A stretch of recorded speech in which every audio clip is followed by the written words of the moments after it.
พี่ต่อยรอเรือยังผู้หญิงเขาอุตส่าห์ปูพรมให้แล้วอะไรนะคะเขาปูพรมให้หรือเปล่าเอ้าตรงนี้เหรอสันก็สอเรารอเฉยเข้าตรงนี้แล้วก็เดินไปดูสอเราก็รออ่ะไม่ข้ามหรือเปล่าสอเราก็รอนั่นแหละรอหางนะนั่นแหละเพชรไ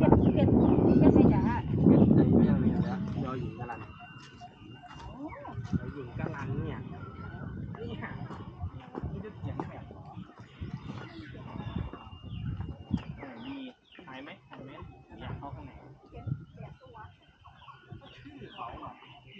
อยาก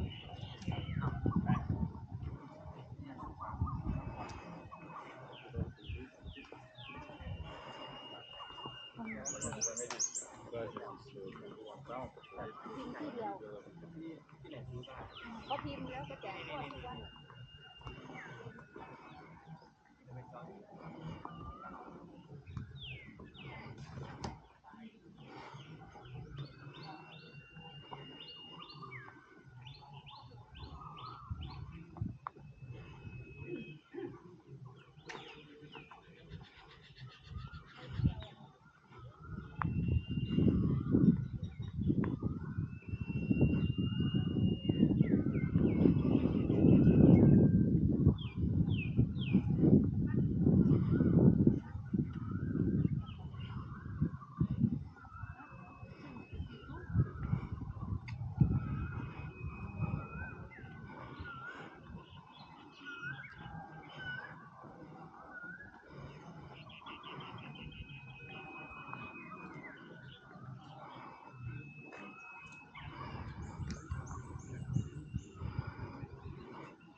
มันไม่ได้ยักษ์หนาแต่มัน นี่ไงพุทราร่วงอยู่นี่ไงล่ะ แต่ว่ามันไม่ได้ยักษ์หรอก พุทราร่วงเห็นไหมมันลูกเล็ก พุทราล่วงนะ ๆนี่ไงกล้ากินไหม ไม่กล้า เช็ดๆไปแล้วกล้ากิน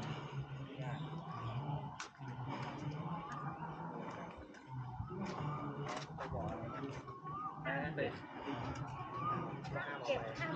เอาอะไรของไข่ของที่ไหนไปทั้งสิ้น ในป่าในตัวป่าเอาไป มองได้ห้ามจับด้วยเหรอจับได้ไหมเนี่ย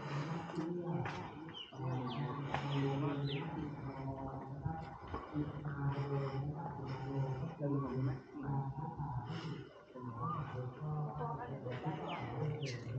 ยังไงไปอีกวันหนึ่ง พอดีบ่าย 3ไอ้นี่มือขั้นด้วยที่กองเก็บเยอะเนี่ยนี่มือหรือขา ใช่ มือนะ มือขององค์ใหญ่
Entschuldigung,